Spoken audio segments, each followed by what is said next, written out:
You will need embroidery thread, needle, embroidery hoop and a sharp pair of scissors. Here is an example of the Hydrangea Stumpwork Embroidery. To begin, find a circular object to draw around. Remember, the bigger the object, the more French knots you're going to have to do. Once all your circles are drawn, you then want to draw an outer circle about 1 centimetre away from the original. It's now time to start your French knots. So you're bringing through the needle from underneath the fabric, ensuring that there is a knot at the end of your thread.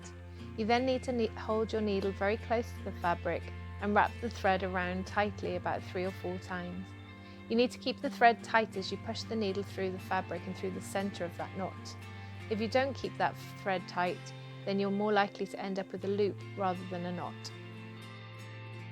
French knots may seem a little bit tricky to start with, but once you get the hang of it, you'll soon speed up.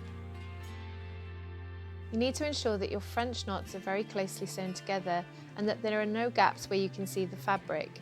You need to fill the entire inner circle with French knots.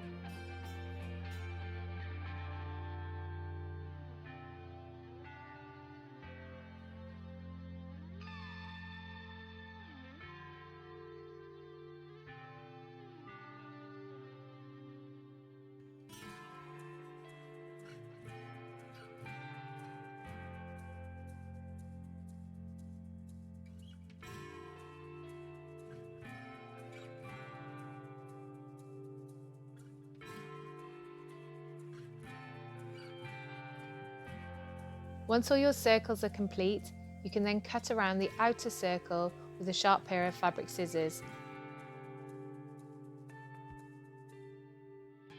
To create the dome shape of the hydrangea, we're now going to do the running stitch around the outer circle.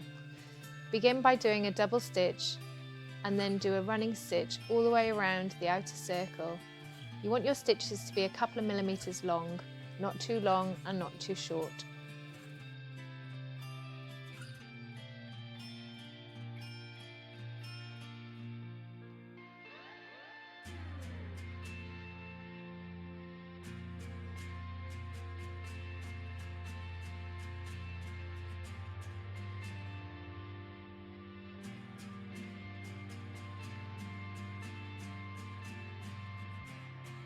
Once you've finished the running stitch, it's now time to gather.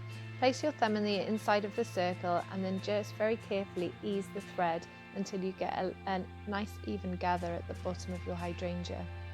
Secure this in place by using a knot or a double stitch. To make the leaves, I have painted some white fabric and then cut loosely in the shape of a leaf, folding one end and stitching it in place. It's worth making a few of these and then trying a few different arrangements, taking photos as you go until you find the one that you're most happy with.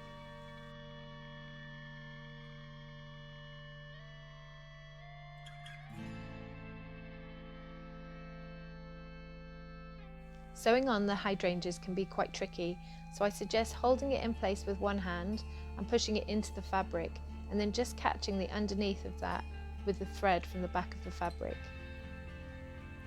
Be sure to sew everything securely and ensure that you finish all of your stitching with a tight knot.